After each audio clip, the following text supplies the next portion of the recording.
Poď sa so mnou pozrieť, ako vyzerá taká bežná noc, keď prespávam sama v lese.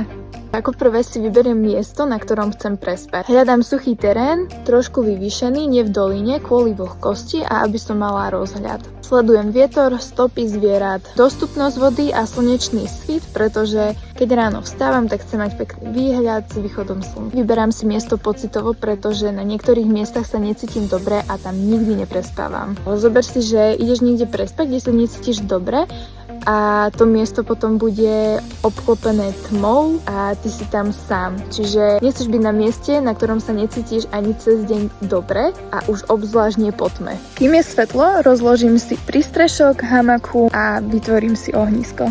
Pokiaľ idem na viac dní, vyhľadám si zdroj vody, ktorú následne prefiltrujem a prevarím. Vytvorím si takú pomyselnú mapu okolia, kde je voda, kde je ohnisko, kde je vecko. Vytváraš si svoj domov. Dá sa povedať, že izby, pretože les je hravý a ty v ňom tiež, pokiaľ s ním splínieš.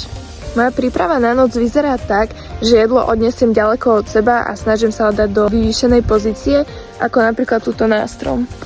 Moje ránko vyzerá nejako takto, spravím si raňajky, umyjem zuby a deň môže pokračovať.